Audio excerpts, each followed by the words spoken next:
Hello guys, back to my YouTube channel. তো আজকে আমরা যাচ্ছি বাগনান কালী মন্দিরে, ঠিক আছে, একটা পবিত্র স্থান, ঠিক আছে। তো বাগনান কালী মন্দিরটা একটা জাগ্রত জায়গা।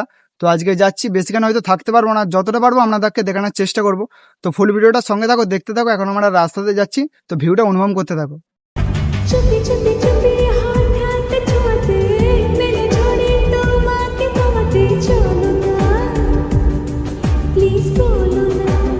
যেতে যেতে কিন্তু মহেশডাঙ্গার ব্রিজটা আমরা দেখতে পেলাম, তার জন্য তোমাদেরকে একটু ভিউটা দেখানোর জন্য আমরা বাইক নিয়ে তো দাঁড়িয়ে পড়েছে, দেখতে পাচ্ছ, ঠিক আছে। এটা হচ্ছে মহেশডাঙ্গার ব্রিজ, ঠিক আছে। তোমার হচ্ছে মানে খড়গপুর লাইনে যেতে গেলে এই দিক দিয়ে তোমার যেতে পারবে, ঠিক আছে। গুজরাটপুরে যতই যাও না কেন এই ওভার ব্রিজ হয়ে তোমাদেরকে যেতে হবে, ঠিক আছে। তো এখনো মহেশডাঙ্গার ব্রিজটা দেখতে পেলাম, তার জন্য তোমাদেরকে একটু ভিউটা দেখানোর চেষ্টা করছি। তো ফুল ভিডিওটা সঙ্গে থাকো, দেখতে থাকো। এখন যাচ্ছি আমরা বাগনান কালী মন্দির, ঠিক আছে। ওই উদ্দেশ্যেই বেরিয়ে গেছি যে বাগনান কালী মন্দিরটা একবার ঘুরে আসি বাড়ির সামনে গেলে। বাড়ির সামনে বলতে গেলে কমসে কম কত কিলোমিটার হবে এটা আন্দাজ? 2 কিলোমিটার। 2 কিলোমিটার। তো 2-3 কিলোমিটার হবে, ঠিক আছে। তো বাড়ি থেকে বেরিয়েছি, এই মহেশডাঙ্গার ব্রিজটা দেখতে পেলাম, তার জন্য তোমাদেরকে একটু ভিডিওটা দেখানোর চেষ্টা করলাম। তো এই দিক দিয়ে আমরা কিন্তু পাড়া রাস্তা ধরতে কিন্তু এই কাদাটা আমাদের সামনে পড়লো, ঠিক আছে। তার জন্য বাইক নিয়ে নেমে যেতে হচ্ছে। আর ফুল ভিডিওটা সঙ্গে থাকো, দেখতে থাকো। তো অনেকটাই কিন্তু আমরা পাড়া রাস্তা ধরে ট্রাভেল করে করে যাচ্ছি বলে কিন্তু অনেক কাদা, অনেক ইয়ে হচ্ছে, ঠিক আছে। অনেক প্রবলেম হচ্ছে। আমার মহেশডাঙ্গার ব্রিজের পেছনটাতে মানে নিচেতে যাচ্ছি, দেখতে পাচ্ছ মহেশডাঙ্গার ব্রিজ, ঠিক আছে। তো ওখানে বাইকটা আছে, মানে নিচেতে যাচ্ছি, কেন পাড়া ভিড়াতে গেলে একটু তো কম কিলোমিটার যেতে গেলে একটু তো মানে হেঁটে হেঁটে যেতেই হবে। তো আমরা এখন সামনের দিকে যাচ্ছি, আর ফুল ভিডিওটার সঙ্গে থাকো, দেখতে থাকো। তো আমরা কিন্তু এখন পাড়া রাস্তাতে যাচ্ছি বলে অনেকটা ট্রাভেল করে যেতে হচ্ছে, ঠিক আছে।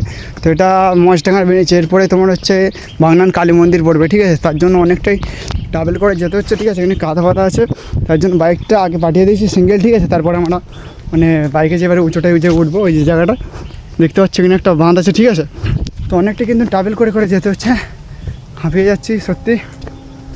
তাও কিন্তু মা কালীর উদ্দেশ্যে বেরিয়েছি, মানে মা কালীর দেখা নেই আমি ফিরবো, ঠিক আছে। তো অনেকটা কিন্তু ট্রাভেল করে করে আমাদেরকে যেতে হচ্ছে। তো সামনে কিন্তু বাইকটাও তা রাখা আছে, দেখতে পাচ্ছ। তো বেশি কিছু আর বলতে পারছি না, বাগনান কালী মন্দিরে যে দেখা হচ্ছে। তো ফুল ভিডিওটার সঙ্গে থাকো, দেখতে থাকো। তো ফাইনালি কিন্তু কালী মন্দিরে প্রবেশ করে গেছি, ঠিক আছে। বাগনান কালী মন্দিরে প্রবেশ করে গেছি। এটা তো হচ্ছে বাগনান কালী মন্দিরে গাড়ি পার্কিং, ঠিক আছে। তো এখন আমরা মন্দিরের ভিতরের দিকটা যাবো, ঠিক আছে। যতটা পারবো তোমাদেরকে দেখানোর চেষ্টা করবো, কিন্তু ভিডিওটা অনেকটাই শর্টসের মধ্যে হচ্ছে, তাও যতটা পারবো আপনাদের মাঝে শেয়ার করবো, ঠিক আছে। তো ফুল ভিডিওটার সঙ্গে থাকো, দেখতে থাকো। আমার চোখে আগুন লেগেছে রাতে বুকে কত জ্বালা পারি না বোঝাতে।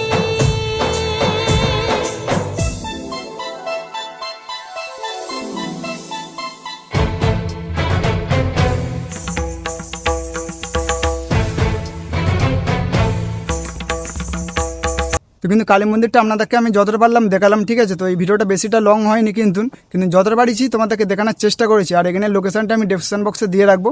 এখানের লোকেশন হচ্ছে বাগনান কালী মন্দির, ঠিক আছে। তোমরা হাওড়া দিয়েও আসতে পারো, বাগনান স্টেশনে নামবে। আর বা খড়গপুর বা পাঁশকুড়া লাইন দিয়েও আসতে পারো, বাগনান স্টেশনে নেবে কোনো অটো বা টোটোওয়ালাকে ধরলেই হবে যে আমি বাগনান কালী মন্দির যাবো, তোমাদেরকে নামিয়ে দেবে বাগনান কালী মন্দির পুরো সামনেই, ঠিক আছে। তো জায়গাটা খুবই অসাধারণ জায়গা, একটা পবিত্র স্থান। আর ভিডিওটা বেশিটা লং হয়নি, তার জন্য সরি, ঠিক আছে, মন থেকে সরি। আর যতটা পেরেছি তোমাদেরকে দেখানোর চেষ্টা করছি। তো এরকম তোমরা সাপোর্ট করতে থাকো, আর নেক্সট ভিডিও দেখাচ্ছি। সকলে ভালো থাকবেন, সুস্থ থাকবেন, বাই বাই।